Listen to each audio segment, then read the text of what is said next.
നേപ്പാളിലെ പ്രളയത്തിൽ കാണാതായ ഇന്ത്യൻ പൗരന്മാർക്ക് വേണ്ടിയുള്ള തെരച്ചിൽ പുരോഗമിക്കുകയാണ്. 290 ഇന്ത്യക്കാരെയാണ് ഇനിയും കണ്ടെത്താനുള്ളത്.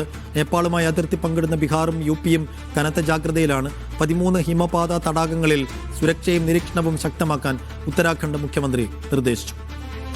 ലാൽകുമാർ വിശദാംശങ്ങളുമായി. ലാല്, നേപ്പാളിൽ ഇപ്പോൾ വലിയൊരു അപകടാവസ്ഥയില്ല എന്നാണെങ്കിൽ കൂടിയും ഈ അതിർത്തി പങ്കിടുന്ന ഇന്ത്യൻ സംസ്ഥാനങ്ങളിലൊക്കെ ജാഗ്രത തുടരാനുള്ള നിർദ്ദേശം നൽകുന്നത് എന്തിനാണ് ലാൽ?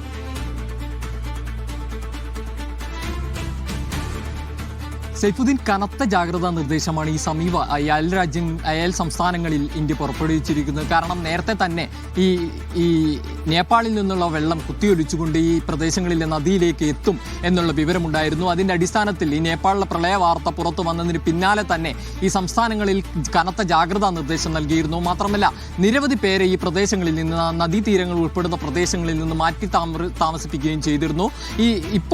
ഇപ്പോൾ യു പി സർക്കാർ നിലവിൽ 2 ജില്ലകളിലാണ് ഇത്തരത്തിൽ കനത്ത ജാഗ്രതാ നിർദ്ദേശം നൽകിയിരിക്കുന്നത്. ഇതിന്റെ പശ്ചാത്തലം എന്ന് പറഞ്ഞാൽ ഈ നദീജലം ഏത് നിമിഷം വേണമെങ്കിലും ഇങ്ങോട്ടേക്ക് ഒഴുകിയെത്താം എന്നുള്ള വിവരത്തിന്റെ അടിസ്ഥാനമാണ്. മാത്രമല്ല, നേരത്തെ ഈ മരിച്ചവരുടെ ജഡം ഉൾപ്പെടെ ഇത്തരത്തിൽ നദിയിലേക്ക് ഒഴുകി വരുന്ന കാഴ്ചയുണ്ടായിരുന്നു. 3 ജഡം ഇന്നലെ യു പിയിൽ നിന്നും കണ്ടെത്തിയിരുന്നു. അത്തരത്തിൽ വലിയ ആശങ്കകൾ ഈ പ്രദേശത്ത് നിലനിൽക്കുന്നുണ്ട്. അതിന്റെ കൂടി പശ്ചാത്തലത്തിലാണ് ഇപ്പോൾ യോഗി ആദിത്യനാഥ് തന്നെ, മുഖ്യമന്ത്രി തന്നെ നേരിട്ട് ഇത്തരത്തിലുള്ള ജാഗ്രതാ നിർദ്ദേശം യു പിയിൽ നൽകിയിരിക്കുന്നു. മാത്രമല്ല, ബീഹാറിലും ഇത്തരത്തിലുള്ള ഒരു ജാഗ്രതാ നിർദ്ദേശം നൽകിയിട്ടുണ്ട്.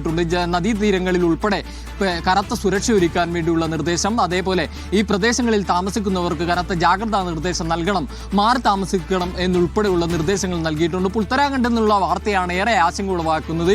ഇത്തരത്തിൽ ഇതുമായി ബന്ധപ്പെട്ട് 13 ഹിമപഥ തടാകങ്ങളിൽ അതീവ ജാഗ്രതാ നിർദ്ദേശം. നമുക്ക് ഈ നേപ്പാൾ ദുരന്തവുമായി ബന്ധപ്പെട്ട് മനസ്സിലാക്കി, ഹിമപാളികൾ പൊട്ടി വീണുകൊണ്ട് അതാണ് ഏറ്റവും വലിയ ദുരന്തത്തിന് കാരണമായത്. അത് നദിയിലേക്ക് പതിക്കുകയും അവ താഴ്വാരയിലേക്ക് ഒഴുകി വന്നു എന്നുള്ള വാർത്ത ഉണ്ടായിരുന്നു. അതിന് പിന്നാലെയാണ് ഇത്തരത്തിൽ ഉത്തരാഖണ്ഡിൽ ഈ 13 ഹിമപഥവുമായി ബന്ധപ്പെട്ടുള്ള ശാസ്ത്രീയമായ പരിശോധന നടന്നത്. അതിൽ അപകടങ്ങൾ നിലനിൽക്കുന്നുണ്ട് എന്ന പരിശോധനാ ഫലത്തിലേക്ക് എത്തുകയും കനത്ത ജാഗ്രത നൽകുകയും മുഖ്യമന്ത്രി തന്നെ നേരിട്ട് ഈ പരിശോധനയ്ക്ക് പിന്നാലെ സുരക്ഷ ഏകോപിപ്പിക്കുകയും മാത്രമല്ല ഈ പ്രദേശങ്ങളിൽ നിന്നുള്ള ആളുകളെ മാറ്റി താമസിപ്പിക്കുകയും ചെയ്യും എന്നുള്ള വിവരങ്ങളാണ് പുറത്തു വന്നിരിക്കുന്നത്. നേരത്തെയും ഈ പല പ്രദേശങ്ങളിലും ഇത്തരത്തിൽ ഹിമതടാകങ്ങളുമായി ബന്ധപ്പെട്ടുള്ള അപകടങ്ങൾ ഇന്ത്യയിൽ സംഭവിച്ചിട്ടുണ്ട്. അതിനുകൂടി പശ്ചാത്തലത്തിനാണ് ഇപ്പോൾ ഇത്തരത്തിലുള്ള ഒരു പരിശോധന കാര്യക്ഷമമായി തന്നെ നടത്താനുള്ള തീരുമാനം എടുത്തിരിക്കുന്നത്.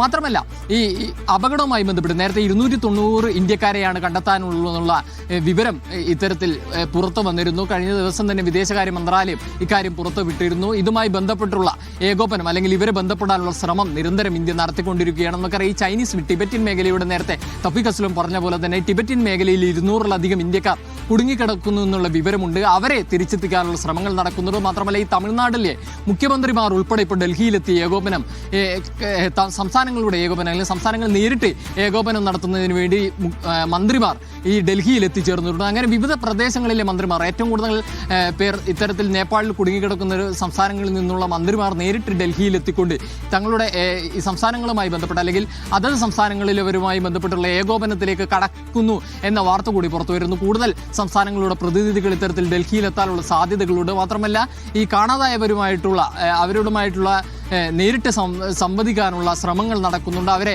ബന്ധപ്പെടാൻ പറ്റാത്ത പലരുമുണ്ട്. ഈ 290 പേരും ഇത്തരത്തിൽ ബന്ധപ്പെടാൻ പറ്റാത്തവരാണ്. ഈ ചൈനയിൽ കുടുങ്ങി കിടക്കുന്നവരുണ്ട്. അത്തരത്തിൽ എല്ലാവരോടുമായിട്ടുള്ള ഒരു ഏകോപനത്തിലേക്കാണ് കൂടുതൽ കേന്ദ്ര സർക്കാർ ഇന്ന് കടക്കാൻ സാധ്യത. സൈഫുദ്ദീൻ. യെസ്, അപ്പോൾ അതിർത്തി സംസ്ഥാനങ്ങളിൽ ഇപ്പോഴും പ്രത്യേകിച്ച് യു പിയിലും ബീഹാറിലും അതീവ ജാഗ്രത പുലർത്താനുള്ള നിർദ്ദേശമാണ് നേപ്പാൾ ഭരണകൂടവും അതേസമയം ഇന്ത്യൻ ഭരണകൂടവും നൽകുന്നത്. അതനുസരിച്ചുള്ള ജാഗ്രതാ നടപടികൾ തുടരുകയാണ്. ലാൽകുമാറാണ് വിശദാംശങ്ങൾ നൽകിയത്.